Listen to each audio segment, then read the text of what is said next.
मध्य प्रदेश में उपचुनावों को लेकर बीजेपी कांग्रेस वोटर्स को लुभाने के लिए हर हथकंडा अपना रही है। इसी को लेकर उपचुनाव वाली सीटों पर कांग्रेस सरकार के खिलाफ पोल खोल अभियान चलाने की तैयारी में है, जिसके तहत कांग्रेस कार्यकर्ता घर घर जाकर सरकार के दावों और वादों की हकीकत बताएंगे। सरकार की घोषणाओं को शॉर्टलिस्ट करने के लिए कांग्रेस ने एक टीम बनाई है, जो अब तक की घोषणाओं और कामों पर रिसर्च कर रही है। कांग्रेस का दावा है कि 570 दिन में 500 घोषणाएं की गई हैं, लेकिन एक भी काम पूरा नहीं हुआ है। वहीं बीजेपी का कहना है कि कमलनाथ की सरकार ने 15 महीने में जनहितकारी योजनाओं को बंद कर दिया, जिसे शिवराज सरकार दोबारा शुरू कर रही है। बीजेपी के मुताबिक जनता कांग्रेस को समझ चुकी है।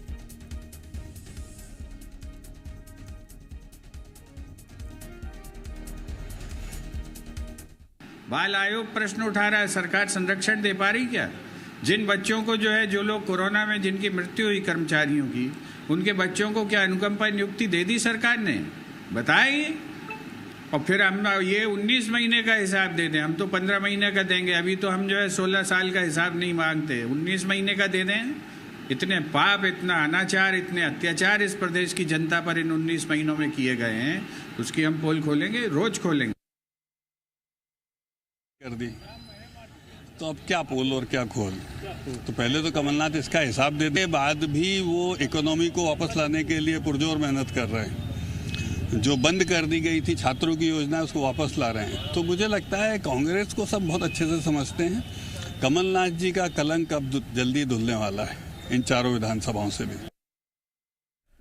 और हमारे सहयोगी आकाश द्विवेदी इस समय हमारे साथ भोपाल से जुड़ गए हैं। आकाश, उपचुनाव में कोशिश यही है कि वोटर्स को कैसे न कैसे अपनी पार्टी से जोड़ा जाए। किसी की कमियां बताई जा रही हैं, खामियां बताई जा रही हैं, और वो तस्वीर अब बहुत साफ हो गई है। बिल्कुल मृदुल, आपने सही कहा। किस तरह से वोटर्स को लुभाया जाए, इसकी पूरी कोशिश दोनों ही राजनीतिक पार्टियां कर रही हैं, चाहे वो कांग्रेस हो या बीजेपी हो। और अब कांग्रेस पोल खोलो अभियान चलाने जा रही है सरकार के खिलाफ। बीजेपी ने चुनाव के दौरान जो वादे किए थे और सरकार की समय समय की जो घोषणाएं हैं, अब उन घोषणाओं का डेटा कांग्रेस इकट्ठा कर रही है कि कितनी घोषणाएं, कितने वादे पूरे हुए और कितनों को जनता का लाभ मिला।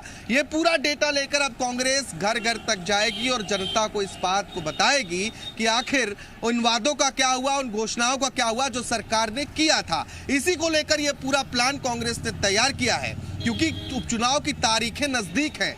खंडवा लोकसभा सीट अहम महत्वपूर्ण सीट है दोनों ही पार्टियों के लिए, और एड़ी चोटी का दम यहां पर कांग्रेस बीजेपी ने लगाया है। इस सीट पर सबका फोकस है, इसलिए यहां पर इन पोल खोल अभियान का भी फोकस रहेगा। तो वहीं बीजेपी ये कह रही है कि कोई पोल खोल अभियान नहीं है। कांग्रेस ने सभी जनहितैषी योजनाओं को बंद कर दिया 15 महीने के अंदर। इसके बाद अब पोल खोल की बात कर रही है। इकोनॉमी खराब हुई, शिवराज सरकार ने उससे मजबूत करने की कोशिश की। तो 3 विधानसभा सीटें, 1 लोकसभा सीटों पर दोनों ही पार्टियों ने अपनी पूरी ताकत झोंक दी है। तरह तरह के अभियान चलाए जा रहे हैं। तो विपक्ष किसी भी तरह से चूकना नहीं चाहती है। उपचुनाव में दमोह के पैटर्न पर चुनाव लड़ने की तैयारी है। तो अब पोल खोलो अभियान का भी सहारा कांग्रेस ले रही है। मृदुल, बिल्कुल कांग्रेस सहारा ले रही है, लेकिन अब आगे की बात करेंगे आकाश कि इससे कितना फायदा हो सकता है और कितना नुकसान हो सकता है। कांग्रेस कार्यकर्ता घर घर जाने की तैयारी में हैं, लेकिन बीजेपी अब क्या तैयारी कर रही है? क्योंकि बूथ का कार्यकर्ता वहां पर भी पहुंच रहा है और जनता को यह समझा रहा है कि हमने ये योजनाएं चलाई हैं, सरकार ये काम कर रही है। तो कितना फायदा, कितना नुकसान?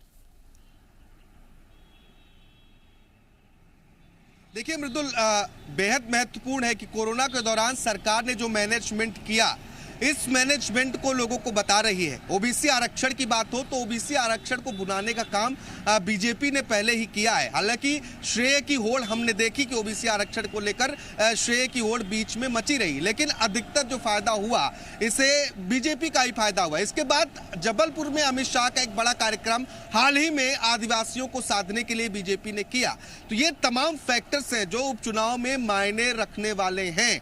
यानी कि दोनों ही पार्टियों के लिए चुनाव जिस तरह से खास है, उसी तरह से तैयारियां भी खास की जा रही हैं। चाहे वो कोरोना मिसमैनेजमेंट का मैटर कांग्रेस उठा रही हो और कोरोना के दौरान लोगों को लाभ पहुंचाने का मैटर ये बीजेपी उठा रही है। सबसे अहम बात जो इस चुनाव में फैक्टर करने वाली है वो महंगाई जैसे अहम मुद्दे हैं जो आज के समय में जनता पर भारी पड़ रहे हैं, चाहे वो पेट्रोल डीजल की बात हो, चाहे वो सब्जियों की बात हो या फिर अन्य सामानों की बात हो। महंगाई एक बड़ा मुद्दा बनकर उठ रहा है और विपक्ष इस मुद्दे को लगातार उठा रहा है। जब चुनाव की तारीखों का ऐलान नहीं हुआ था उससे पहले से इस मुद्दे को उठाया जा रहा है और उसके बाद अब जो पेट्रोल की कीमतें 113, 114 पर पहुंच गई है, डीजल शतक लगा चुका है, सब्जियां महंगी हो गई है, तो विपक्ष इस मुद्दे को भी उठाएगा और कोरोना मिसमैनेजमेंट, ऑक्सीजन की कमी जैसे मुद्दों को पहले ही उठा रही है। इसके अलावा जो आदिवासियों के लिए बीजेपी ने काम किया है, जो ओबीसीओं के लिए बीजेपी ने काम किया है, उन मुद्दों को बीजेपी घर घर लेके जा रही है। बीजेपी ने बड़े कार्ड से यहां पर खेले हैं, 3-3, 4-4 मंत्रियों को एक सीट पर लगाया गया है। खंडवा जैसी सीट पर 3 मंत्री एक साथ प्रचार कर रहे हैं। वीडी शर्मा लगातार दौरे पर हैं और खुद सीएम उपचुनाव वाले क्षेत्रों पर जाकर जनदर्शन कर रहे हैं। तो कहीं से भी कोई चूक न रह जाए, इसकी पूरी कोशिश की जा रही है। बिल्कुल, ये एक कोशिश है। अब यही देखना होगा कि इसका फायदा कितना मिलता है उपचुनावों में, क्योंकि ये उपचुनाव दोनों ही पार्टियों के लिए बहुत महत्वपूर्ण है। आकाश, आप खबरों पर नजर बनाए रखिए, आपसे अपडेट हम लेते रहे।